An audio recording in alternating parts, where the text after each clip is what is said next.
Hi everybody, my name is Jess. This fall, the Dauphin County Library System is challenging children and teens to read woke. In that spirit, I wanted to bring you a series of videos about the different YA offerings in each of the categories in our Beanstack Read Woke Challenge. Today I have 4 books from African American voices. For the first book, I'm going to read the beginning of the first chapter. I might have to kill somebody tonight. It could be somebody I know, it could be a stranger. It could be somebody who's never battled before. It could be somebody who's a pro at it. It doesn't matter how many punchlines they spit or how nice their flow is. I'll have to kill them. First, I gotta get the call. To get the call, I gotta get the hell out of Mrs. Murray's class. Some multiple choice questions take up most of my laptop. But the clock, though, the clock is everything. According to it, there are 10 minutes until 4:30. And according to Aunt Pooh, who knows somebody, DJ Hype calls between 4:30 and 5:30. I swear if I miss him, I won't do anything, 'cause Mrs. Murray has my phone, and Mrs. Murray's not one to play with. I only see the top of her sister locks. The rest of her is hidden behind her Nikki Giovanni book. Occasionally she goes, at some line, the same way my grandma does during a sermon. Poetry is Mrs. Murray's religion. Everyone else cleared out of Midtown School of the Arts almost an hour ago, except for us juniors whose parents or guardians signed us up for ACT prep.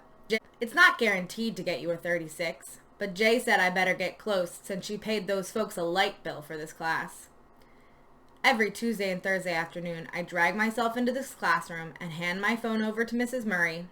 Usually I'm cool with an entire hour of not knowing what the president tweeted, or getting texts from Sunny and Malik sometimes about stuff the president tweeted. But today, I want to go up to that desk, snatch my phone from the pile, and run out of here. Brianna is a rapper and can't wait to get into the ring for her first battle rap, but as you heard, she has to make it through school first. Rapping is her legacy, she feels, since her dad was an indie rapper who could have made it big if he hadn't been murdered. Now she's channeling all of her rage and sadness and frustration into her verses. All that matters is making it. Instead of rapping about Star Wars and The Rock and nerd stuff she likes, soon she's talking about gangs and guns, which isn't her at all. But that's what the listeners want, and isn't that the most important thing? On the Come Up is set in the same place as Angie Thomas's other book, The Hate You Give. So if you read and liked that book, you might like this one, and you might also recognize some of the greater events taking place in the story. Or you might like hip-hop and stories about teens defying expectations. And if you do, you should check out On the Come Up by Angie Thomas. In Dear Martin by Nick Stone, Justice McAllister is at the top of his class and set for the Ivy League. But none of that matters to the police officer who just put him in handcuffs. And despite leaving his rough neighborhood behind, he can't escape the scorn of his former peers or the ridicule of his new classmates. Justice looks to the teachings of Dr. Martin Luther King Jr. for answers. But do they hold up anymore? He starts a journal to Dr. King to find out. Then comes the day. Justice goes driving with his best friend Manny. Windows rolled down, music turned up, way up, sparking the fury of a white off-duty cop beside them. Words fly. Shots are fired.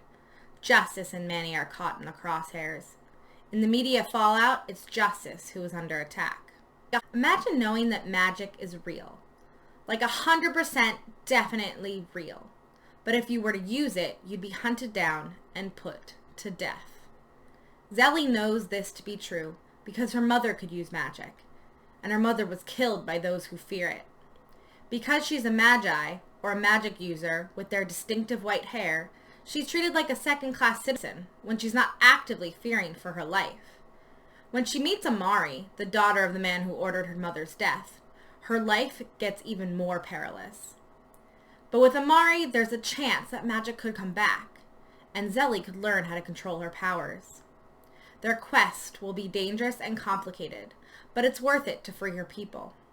If you like fantasy books like Harry Potter, The Young Elites, or Attica Witch, or just really like great world building, you will like this first book in the West African influence series, Children of Blood and Bone by Tony Adeyemi. This next book talk is in the form of a tweet. All American boys.